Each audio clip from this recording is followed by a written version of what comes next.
Kita tidak lagi tinggal di negara kerajaan yang diatur oleh raja sultan.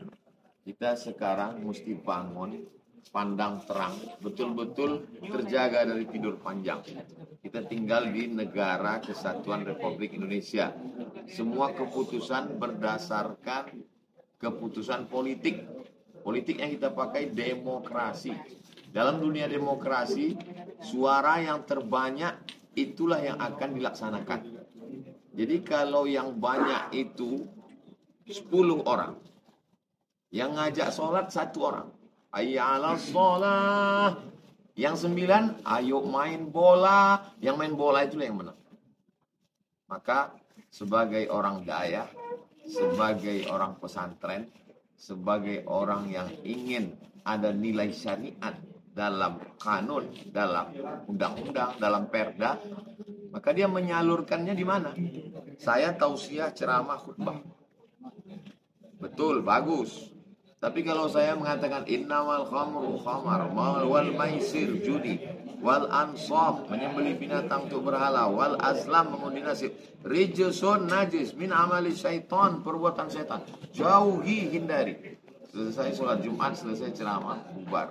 Belum melangkah kaki keluar dari masjid, orang dah lupa. Orang jual khamar enak saja sembarangan. Kenapa? Mana aturan hukumnya? Pak polisi tidak bisa menangkap, tidak ada dasarnya. Lalu siapa yang membuatkan undang-undang, membuatkan kanun, membuatkan perda? Maka bertarunglah di parlemen.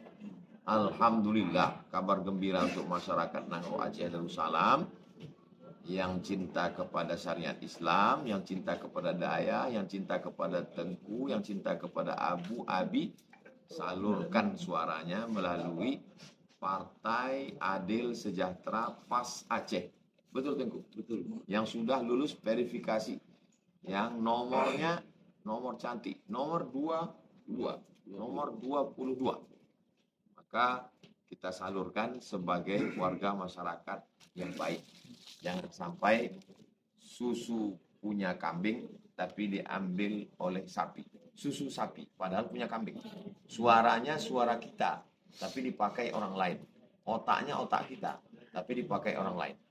Maka ini amat sangat menggembirakan bagi masyarakat Nangro Aceh Darussalam. Sekali lagi saya ucapkan untuk Ketua Partai Adil Sejahtera PAS Aceh Tubul Kaini, selamat tahniah, mudah-mudahan mampu menyalurkan aspirasi suara masyarakat.